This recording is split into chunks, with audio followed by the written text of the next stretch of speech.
Welcome. My name is Sarah.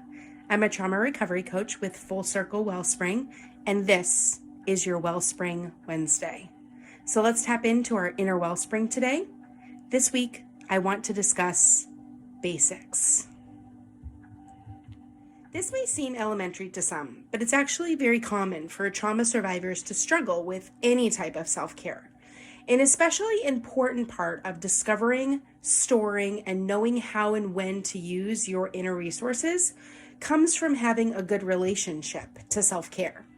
So if you aren't really sure what self-care looks like for you, and maybe you don't even have a practice of self-care yet, you are not alone. When you don't have a regular self-care practice, for trauma survivors, it may be because you don't have a very strong relationship to your own mind, body, or spirit.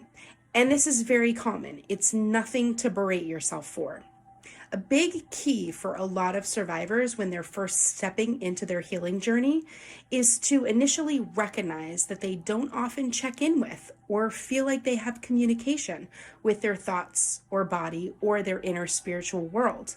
So if that's you today, maybe today is just your moment to realize that and acknowledge that.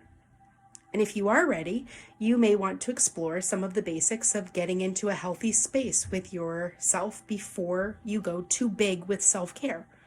Remember, the self-care regimen and practice that you can eventually develop will look completely different from person to person. It's a very special personal plan of things that feed your own being.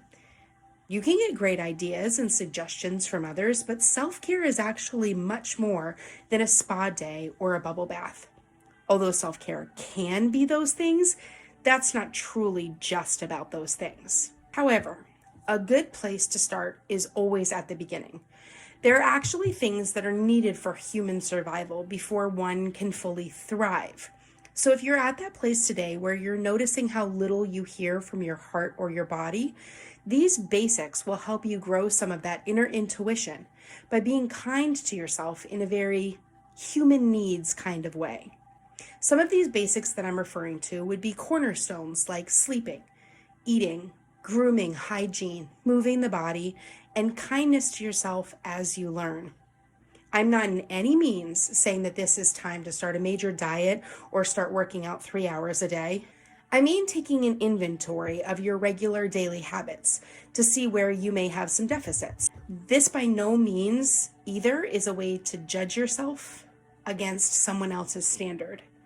This inventory is to get really honest with yourself in your activities of daily living. This is a term used by many health professionals as a measure of fundamental things that one needs for independent living. As a trauma survivor, for instance, your sleep might be problematic, from being unable to get to sleep or staying asleep, having full-fledged insomnia, or major disruption like nightmares.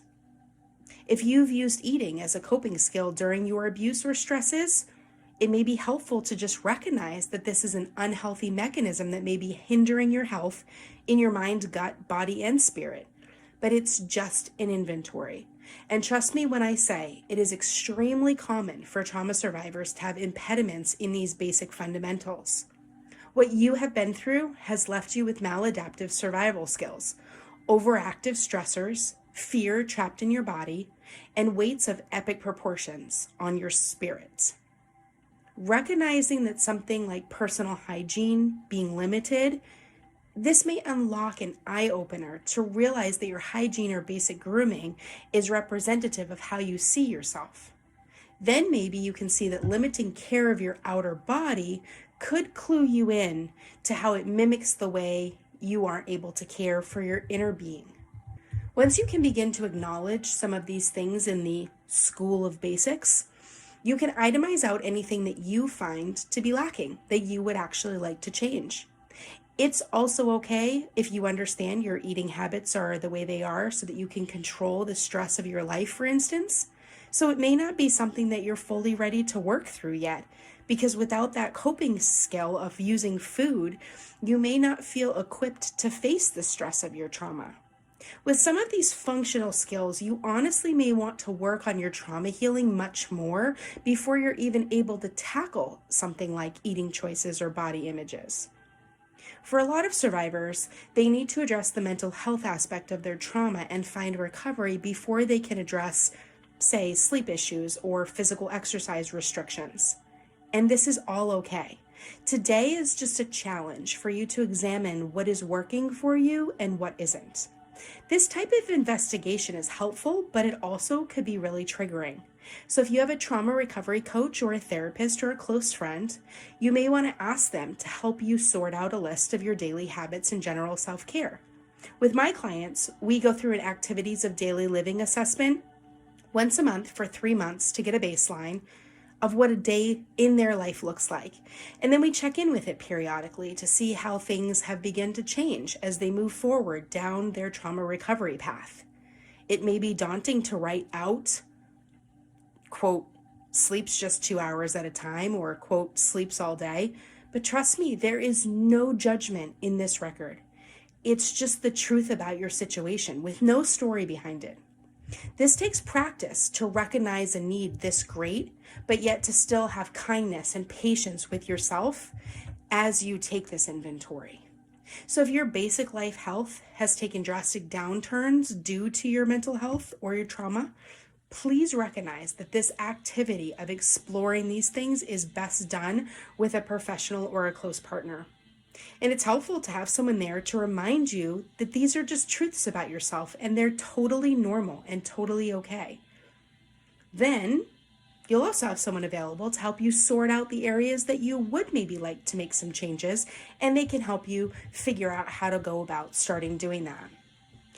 The basics are an important stepping stone to finding genuine self-care for yourself. Beyond the basics, it then becomes safer to take a look at the more quote-unquote stereotypical self-care routines and practices that you read about in the magazines, which are actually truly more about what fills you with joy, what makes you feel alive, and what stops the clock while you're doing it.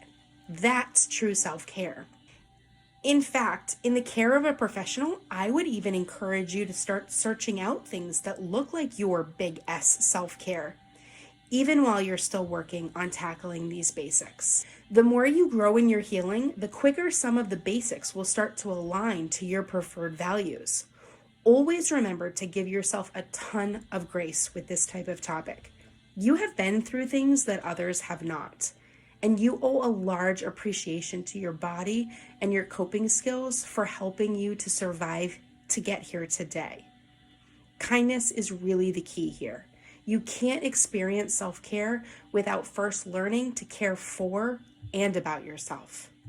So please be patient. You got this.